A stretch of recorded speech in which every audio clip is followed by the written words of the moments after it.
So how can we stay super fucking lean year round and have lots of energy and have fun and eat lots of good food? Fucking eating the bread. What's up, guys? It's Pax. I have been into fitness for around 14 years now. I love fitness. It's so inspiring to me to like see other people doing well, but also teaching people how to just be fucking healthy. Now that could be jumping on a trampoline. That could be going for a walk. It could be shooting some bullets.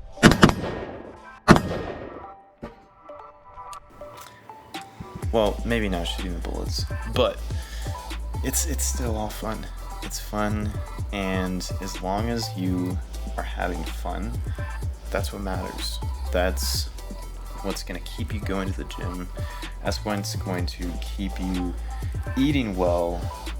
That's what's going to keep you from just not being fat. I mean, you gotta drink enough water. You gotta have balanced diet. You can eat in moderation. Eating in moderation, I found, is the best way to just really not fall into the bodybuilding category, if you will. I found that over the years, if you are too obsessed with bodybuilding and just tracking macros, now all those things are fucking great. All those things work, but you gotta have moderation at some point. You gotta have one of those days or one of those meals where you just have a cheat meal. Have a fucking cheat meal. You know? That's it's important to reward yourself for the effort that you're putting into this whole fitness journey. It's important to stay on track and have a schedule, obviously, but also to let yourself have enjoyments. Because like I said, if you're not enjoying it, you're probably not going to do it forever, because this is what it takes. It takes dedication. It takes every single day you're doing at least something. You're putting the effort in. You're making a meal plan. You're prepping your meals. You're eating enough protein. You're eating enough carbs and fat to sustain the level of physique that you're wanting to obtain. You have to be eating in a caloric deficit. If you're not in a deficit, then you're not gonna fucking lose weight. You're not going to get leaner. You gotta be fueling your body with enough food, but to stay shredded, I mean, you obviously have to have the muscle first. So depending on where you are in your fitness journey,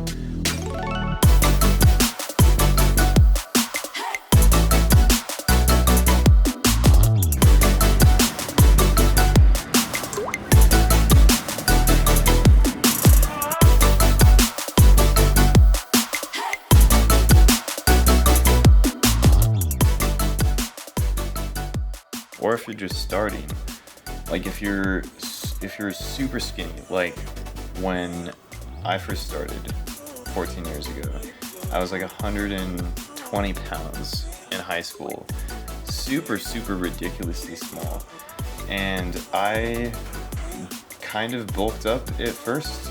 I would be in a calorie surplus where I was gaining like a pound a week.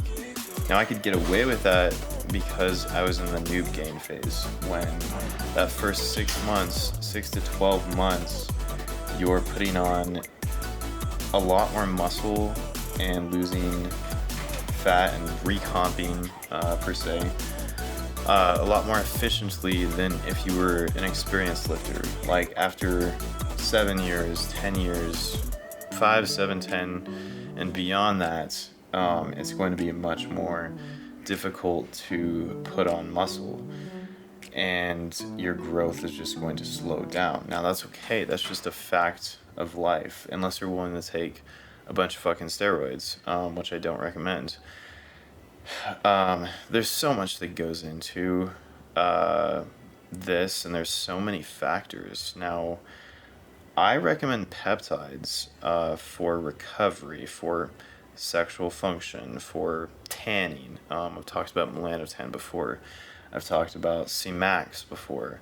Now, I'm not going to talk about peptides really in this video, but there's a bunch of fad stuff that some of it works, some of it works. It's kind of like supplements, where there's very few supplements that do benefit you in some way. Like pre-workout, it's giving you focus, it's giving you energy, and like citrulline malate and beta alanine, it's going to increase your muscular endurance and cardiovascular endurance in the gym, and it's going to make you slightly stronger, which might give you a little bit more muscle gains or losing a little bit more fat.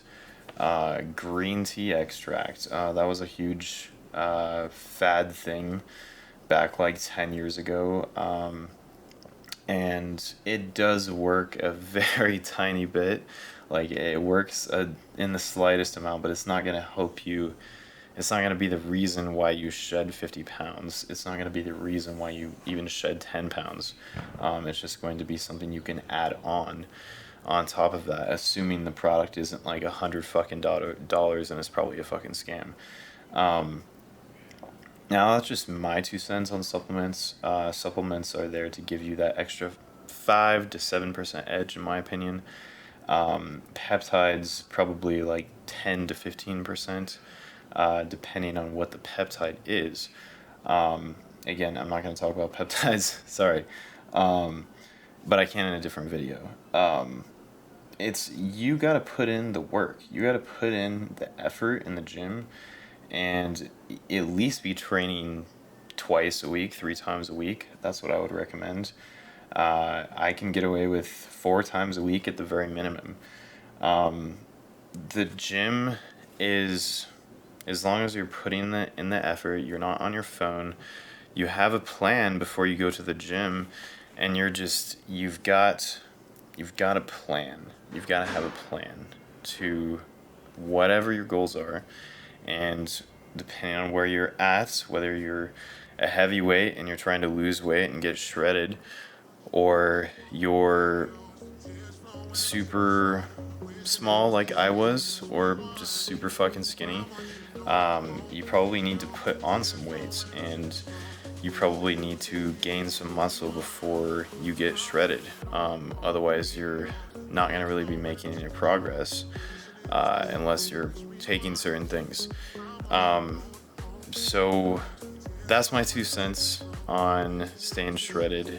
Staying lean year-round is a difficult thing to do, but it's really not that difficult.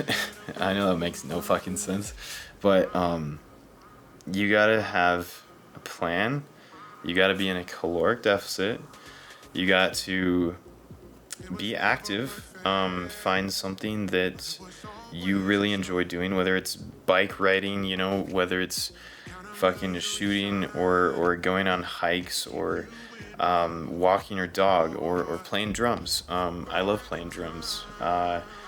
Having something that's gonna be active in your life, and something that you enjoy particularly, and then having a balanced diet. You're going to obviously be in a caloric deficit if you're on the heavier side, and you have to be in a caloric deficit to lose weight.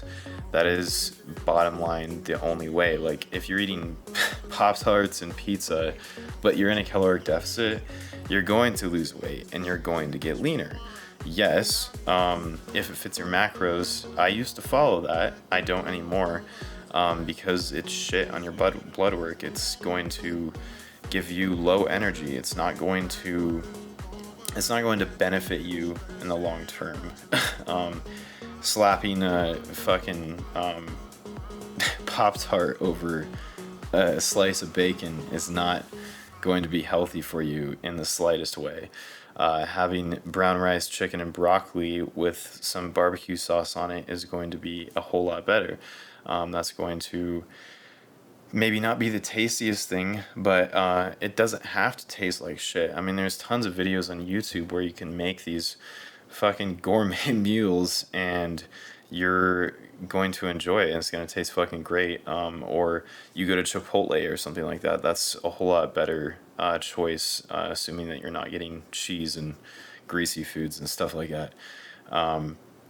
So you've got your diet, you know, you've got a caloric deficit, or if you're super small, you know, you need to probably bulk up and then cut. I would say, if, like, when I first started, for example, I was 120 pounds, believe it or not, when I was in high school, and I ate like 5,000 calories for the first year.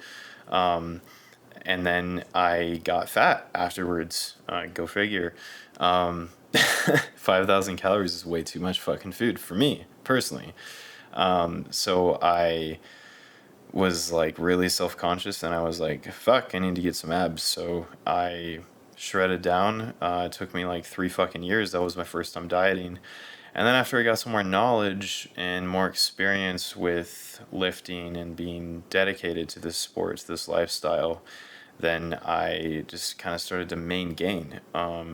And the way I maintain my physique today is I pretty much stay the same weight year round, plus or minus 5 pounds. That's really what I do. What I do may not work for you though. But yeah, I hope you guys found value out of this video. I hope you liked this video. If you liked it, like the video. If you don't like it, then dislike the video, comment below, and I will see you guys in the next video.